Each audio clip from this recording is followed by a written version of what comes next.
உலகத்தில் நாம் பிறந்துட்டோம். அதனால் நடித்து தாங்க வாழணும். நேர்மையாகவும்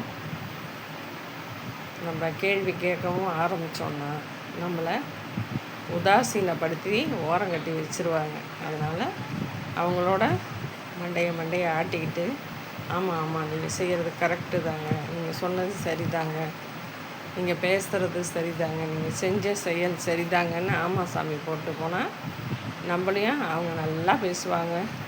எய்த்த வீட்டு பொண்டாட்டி நல்லா எது சொன்னாலும் அதுக்கு ஆலோசனை சொல்லுவாங்க அப்படின்னு சொல்லுவாங்க. ஆனால் நல்ல ஆலோசனையாக சொல்கிறோமா, எப்படி தலையாட்டுறோங்கிறது புரியாது. அவங்களுக்கு ஜால்ரா போட்டு தான் பழக்கம். அதனால் அவங்களுக்கு நாம் ஜால்ரா போடணும். நேர்மையை சொன்னோம்னா அதை எதிர்மறையாக அவங்க எடுத்துப்பாங்க. எதிர்மறையாக எடுத்துக்கிறவங்கள்ட்ட நம்மளால் ஒன்றுமே பண்ண முடியாதுங்க.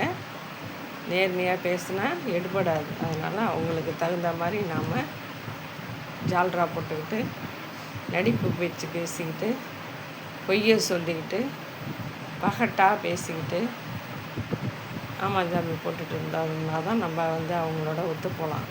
இல்லைன்னா நம்மளை வார்த்தையவே காதில் வாங்க மாட்டாங்க, நம்மளை ஒரு மனுஷன் மதிக்க மாட்டாங்க.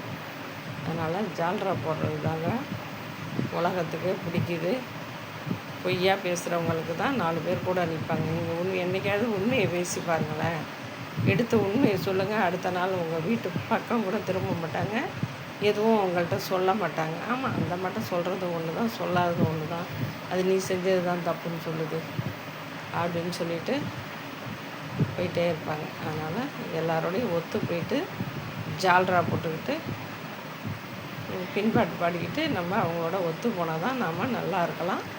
அந்த மாதிரியே போயிட்டுருங்க. உண்மையாக கருத்தாக பேசுனீங்கன்னா அவங்ககிட்ட எடுபடாது. யார்கிட்ட எப்படி பேசணும் அப்படி பேசி பழகினா தான் நீங்கள் நல்லபடியாக காலத்தை ஓட்டலாம்.